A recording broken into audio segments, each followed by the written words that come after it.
So ప్రశ్న వచ్చేసి SC వర్గీకరణపై అధ్యయనం చేయటానికి ఆంధ్రప్రదేశ్, తెలంగాణ ప్రభుత్వాలు ఎవరి ఆధ్వర్యంలో ఏకసభ్య కమిషన్లు వేశాయి?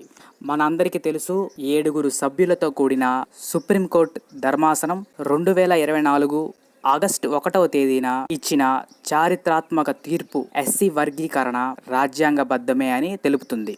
ఏ కేసులో అంటే Devender Singh versus state of Punjab 2024. ఇది చాలా ఇంపార్టెంట్ కేసు, గుర్తుపెట్టుకోండి.